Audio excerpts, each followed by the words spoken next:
How's it?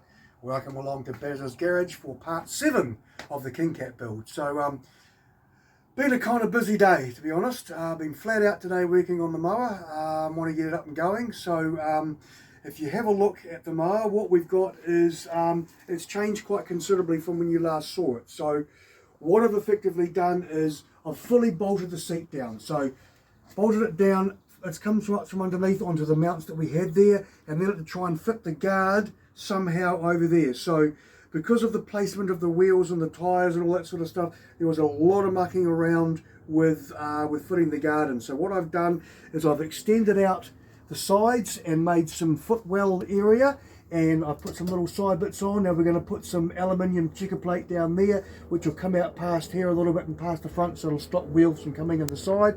Also good protection from your feet while you're there as well. So then we managed to, we're going to put some bolts through here so we can hold the guard onto there. We had to cut it out, and if you have a look around the back of here, we cut it fairly good where it fits up behind the back of the seat into here. I had to cut out a huge piece of that there to fit the guard on, and then I've also welded a couple of supports on the back of here. So the supports have come down with a guard holder across the top of here, and we'll probably either bolt this on or find some way of attaching it onto there. And so it's actually come out a lot better than I thought. One of the ways that I did the wheels is I actually pulled the wheel off the axle and then put a marker on the wheel, and it enabled me to mark where I had to cut it out. So a little bit of clearance, just enough clearance, but it's managed to sit the seat down in there, and it's worked out and fitted really nicely. So the other thing we've done down here is we've got the brakes. So what I did was I put an extra bar across the back of here, and then I bolted a bit of right angle onto here, or welded a bit of right angle onto there, and then bolted the bracket to that, and then put the disc on. And then what I do is I clamp the brake tight so it's holding on, and then I tack weld it in place and then fully weld it so that it holds it so it's nice and straight with the disc. And the discs are not attached on there yet, but hey, the brake is now on. You want to make sure that you have the bleed nipple to the top, so if you need to bleed the brakes, you can bleed them out and make it fairly easy. So this all needs to be fully welded. I may need to put another brace back to here just to give it a bit more support, because the bumper, rear bumper, will probably go on the back of here and maybe up into here. So it may need a bit of more support, but we'll see once it's fully welded and see how we go. The other cool thing about it was that the piece that I cut out for the seat, I did a bit of a modification for it, and it actually goes really nicely on there. So I reckon I'm going to put that on there, and that will just finish off the back of the mower and make it look a lot tidier. And then once we get the bumper to come out the back of here, now the wheels are not sitting where they should be sitting at the moment, but they'll just slide in and out, so don't worry about the fact that they look like they're different places. So that's worked out really good. Finished off the rear end of it to make it a bit tidier, and everything's going to work good. So we've got the runners that we did. The other thing that we've done is we've now completely finished the steering into here. It's all bolted and fully welded underneath, and I had to find somewhere to put the fuel tank. So I ended up making this rather interesting fuel tank holder. So effectively what it is it's welded back in here. I made the brackets to fit into here.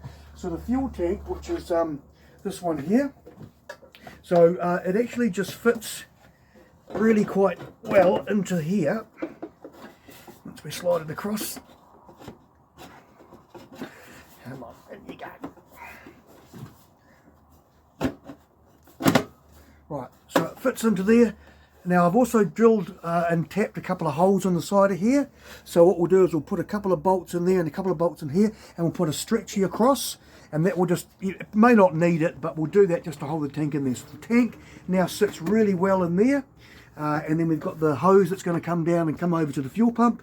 I've also done a little bit on the wiring as well, where I've wired up the switch here, which is the original ignition switch, and we've wired it up with the power switch from here through the relay to the starter motor. Now I may end up replacing these wires because they're quite thin, they're a bit dodgy, but we'll see how the engine starts.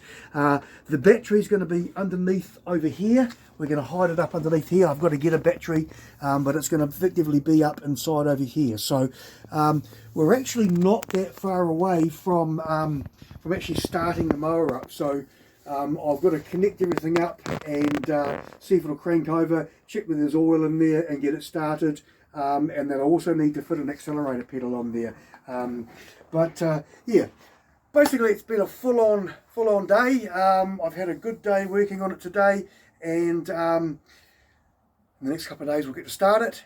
Once it's running, we've got to make an exhaust and do an accelerator, and then we'll be almost ready for a little bit of a road test possibly. So yeah, watch this space, and hope you're enjoying it so far. If you do enjoy it, click on the subscribe, and obviously you can get more videos as we continue through the making these lawnmowers. So we're still keeping it simple, stupid, which is the moral of the story.